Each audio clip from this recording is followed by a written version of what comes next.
équipes des écoles Epita, Epitech, Ipsa et Subiotech maintenant. On est une équipe, une des plus vieilles équipes de la coupe, on date de 95, quelque chose comme ça, donc premières années de la coupe. On est connu surtout pour le grand barbecue qu'on organise là-bas, mais on est aussi un grand participant. Notre meilleur classement actuellement, ça a été 10e. Cette année, on a fini 28e, qui est un bon classement pour nous, et on espère essayer de faire mieux l'année prochaine avec ce moment-là. Et vous êtes combien dans l'équipe? Alors nous sommes, on va dire une vingtaine, mais à être vraiment actifs, nous sommes un peu moins d'une dizaine. Une petite dizaine qui travaille sur les robots. D'accord. Et vous répartissez le boulot comment alors sur la Alors ceux qui sont en première année, donc ceux qui intègrent l'école au début, ils s'occupent plus de la mécanique, parce que tout ce qui est niveau programmation des robots ou alors même l'électronique, on est vraiment novice, du coup on commence plutôt à toucher à la mécanique au début, mais après au fur et à mesure des années on commence à toucher plus à l'électronique parce qu'on apprend des notions qu'on voit en cours, ou même à tout ce qui est des algorithmes pour les intelligences artificielles. On a aussi la particularité de laisser nos secondes années faire entièrement le deuxième robot. En fait, on leur fournit juste de quoi faire tourner le robot, de quoi le faire rouler, et ils se démerdent pour essayer de faire à peu près tout, déjà avoir une base qui roule, c'est un petit exploit pour les premières années. Puis réussir à marquer des points, réussir à éviter un adversaire parce que c'est pas évident. Certaines équipes montrent que souvent qu'elles ont du mal. On en fait pas. Toutes les équipes galèrent, je dirais. Nous y compris, on a des moments où on a eu quelques problèmes. Enfin, ça arrive, ça arrive. Problème de capteur, problème de connectique, problème de batterie branchée.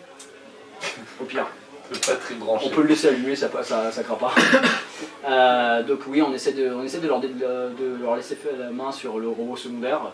Comme ça, ils essaient à peu près tout. Et nous, souvent, on ne donne pas beaucoup d'espoir au robot secondaire. Il a juste pour marquer quelques points, donc, ou pour accompagner le grand robot. Donc comme ça, ils apprennent et ils viennent à la coupe et ils voient à peu près comment ça se passe.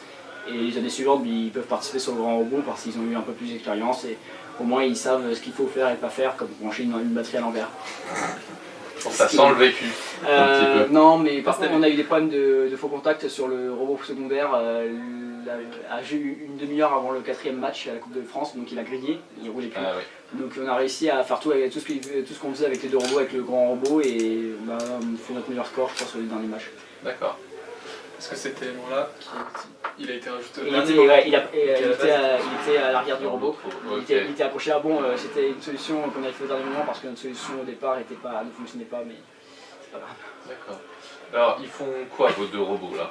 Quelles actions est-ce que vous faites pendant les matchs? Alors actuellement on participe avec le premier parce que le second on n'a pas eu le temps de retravailler dessus à cause du court-circuit, on l'a réparé, les anciens se sont amusés à le réparer et à le faire participer à la coupe off là-bas. Donc là pour le moment on n'a que le principal qui participe, donc ce qu'il fait c'est qu'il va pousser la baie avec un bras qui est à l'arrière. Je peux pas le montrer parce que là il est asservi, donc là je peux faire ce que je veux. Je vais l'éteindre.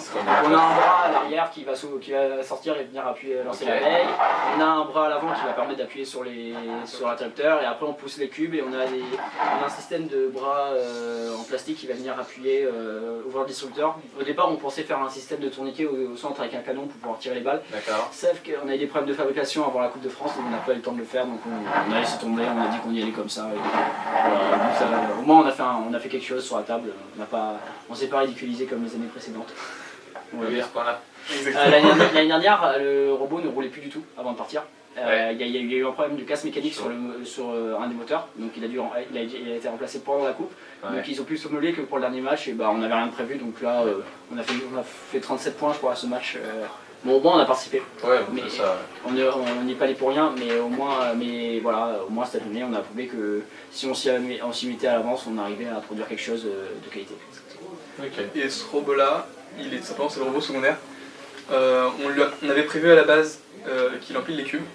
Donc chose qu'il a les bras, mais pour l'instant il n'empile pas les cubes. Donc on va essayer de rajouter ça quand on pourra, et essayer avec un petit ascenseur. D'accord, vous avez un petit ascenseur avec donc ça se referme. Une crémaillère. Exactement. Ok. Je suis sorti de la crémaillère d'ailleurs. C'est pas parfait, mais c'est un système qu'on a déjà fait les années précédentes, donc on a refait. Au départ il devait y en avoir deux d'ailleurs, un de chaque côté. Mais bon, voilà, avec le retard qu'on avait, on n'a pas pu fabriquer les deux ascenseurs, on en a fait qu'un. Donc là on va essayer de le faire fonctionner juste pour voir ce qu'on peut faire, juste pour rigoler. On compte même pas le faire participer. Ok. Alors, vous utilisez quoi comme carte de contrôle? Alors, c'est très particulier. Le robot. Alors, c'est très particulier. En fait, alors pour la partie moteur, on a une grosse carte qui est celle-là. Ouais. Hop. C'est une carte qui a été faite il y a pas mal d'années, qu'à mon âge, je crois, enfin, quelque chose comme ça. Enfin non, il y a eu plusieurs versions, donc c'est pas forcément c'est pas la version. Poussière dessus. Ouais, beaucoup de poussière avec les travaux. Mais c'est justement notre électronique qui est à l'épreuve des poussières, sauf d'aluminium apparemment. Donc on a une carte qui permet de contrôler les moteurs, elle permet d'asservir entièrement les robots sur la table. Donc on a une odométrie complète avec des roues codeuses sur le côté, qui permettent de savoir exactement au millimètre près où on est sur la table et quel angle on a, etc. Donc on est assez précis. Donc ça c'est une partie qui a été faite il y a très longtemps et on ne touche presque pas, on touche juste le code de temps en temps pour essayer de rajouter des features ou l'améliorer. Donc là on a une partie pour se déplacer entièrement fonctionnelle, on n'a aucun problème avec, on ne touche pas. Et ensuite on a une autre carte, c'est une carte d'alimentation, donc ça c'est juste pour la répartition d'énergie, ça ne compte pas. Et il y a une époque on avait Intel comme sponsor, donc voilà.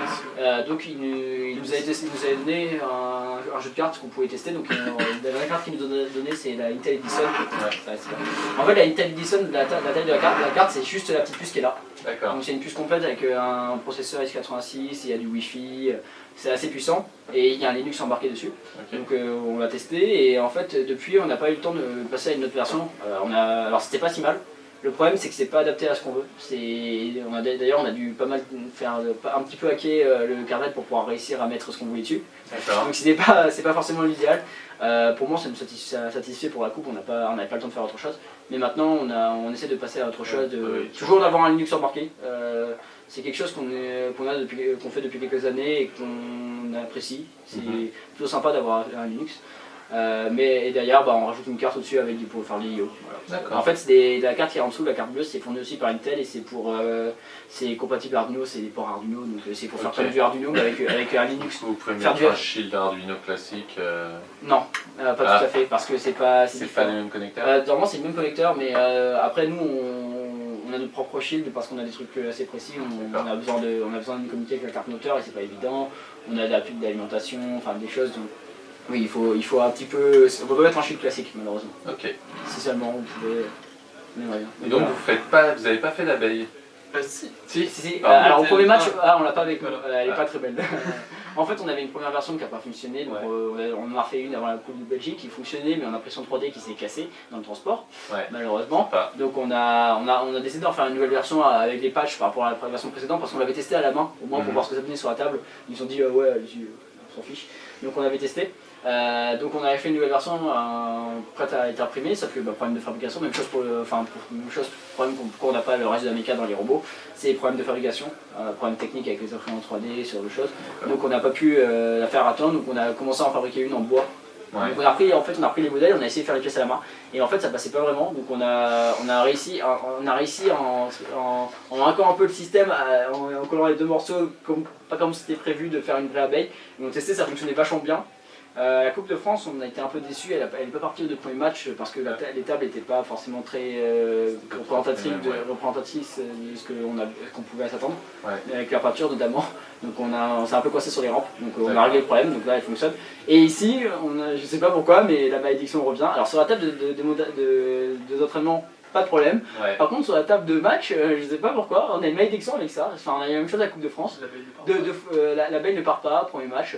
Alors qu'on tape dedans, enfin. Voilà, on a. Ouais, va falloir identifier le truc quoi. Ah, c'est réglé. Ah, bah voilà. Entre les deux matchs, on a passé le temps. On a une équipe qui a pas mal de compétences pour les réparations et l'optimisation entre les matchs. C'est important à la fin. Si on faisait une coupe où on venait avec des pièces détachées et on montait les robots sur place et on collait tout sur place, je pense qu'on peut faire un bon classement. Un très bon classement. Je pense aussi que c'est complètement faisable. Ça serait un challenge. Il y a plusieurs.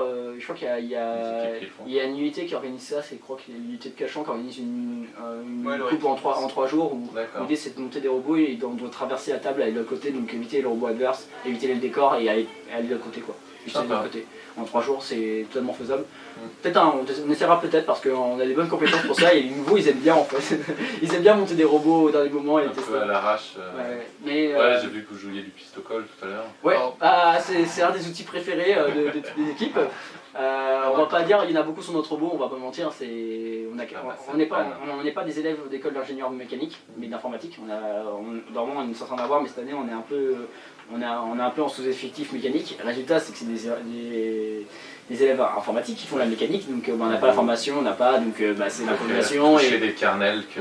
Ouais, on préfère toucher à de l'EC et de l'info que de la méca, mais on apprend et on s'améliore, on réussit à faire des beaux robots. Voilà. Ok. On a des robots qui roulent. Ok. Entier absolu.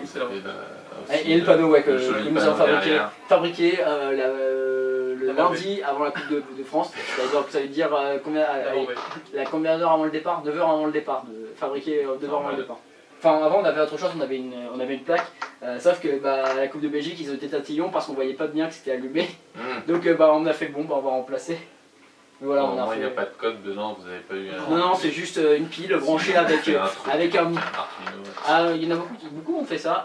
Nous, au départ, on voulait faire un truc dans ce genre-là, mais on s'est dit, pourquoi pas aller au plus simple. Donc on a fait juste derrière, c'est un ruban LED avec une pile, et quand on branche l'interrupteur, voilà, ça allume, tout simple. Faut pas essayer de se compliquer la vie pour la coupe. C'est ce qu'on a retenu. Les solutions les plus simples sont les meilleures. Les plus solides. Et les meilleures pour la coupe. En fait, il faut avoir des solutions qui soient sûres à 90%, voire 100% sur la table, et pas des solutions qui peuvent marquer beaucoup de points sur le moment, mais rater quand on a le plus besoin. Parce que du coup, ça rapporte plus de points avec l'estimation. Ouais. Oui, vous faites l'estimation. On fait l'estimation. En fait, on a le même scotch depuis la coupe de... Alors ça fait depuis le deuxième jour de la Coupe de France, on a le même scotch. Et vous faites tout le temps les mêmes choses. Non, parce qu'on a eu des problèmes avec la veille pour les problèmes de la veille, et là on a eu un problème avec le distributeur qui ne s'ouvrait pas parce qu'il est trop vissé. Donc prochain match, si on retombe sur ce côté-là, on va venir dévisser avec un tournevis. Parce que c'est un peu dérangeant de... c'est trop serré. Le problème c'est que cette année les tables sont assez compliquées, on ne peut pas réussir à faire des tables qui se ressemblent partout. À la Coupe de France ils ont eu pas mal de problèmes, ils avaient des coins qui n'étaient pas à 90 degrés par exemple, un décalage de 5 mm derrière, donc les gens qui se posaient sur le bord, en fait ils étaient hors dehors de la table en soi, donc c'était pas bon. Ce genre de choses, et pour les équipes qui essaient d'avoir des trucs assez précis, nous on est assez précis. On n'est pas aussi précis que certaines autres équipes qui marquent plus de points parce qu'ils ont une bonne mécanique. Mais faut faire du recalage en fait. Nous on refait zéro recalage justement. C'est ça. En fait on pourrait, mais notre asservissement est assez performant pour faire zéro recalage pendant un match en théorie. Le problème c'est de faire une endométrie. Sauf que comme les tables sont pas forcément exactement... Voilà, on a ce genre de problème. Okay. Donc là on repense vraiment à faire du recalage pendant les matchs parce que ça commence à... c'est indispensable. Et après on a quelques problèmes, dès qu'il y a un problème mécanique, par exemple un pneu qui tient pas sur la roue, on n'est plus forcément sur les bonnes valeurs pour ça. Mais par contre si on avait une mécanique parfaite, on n'aurait aucun problème, on pourrait aller au milieu de la table et revenir en une seconde, aucun problème.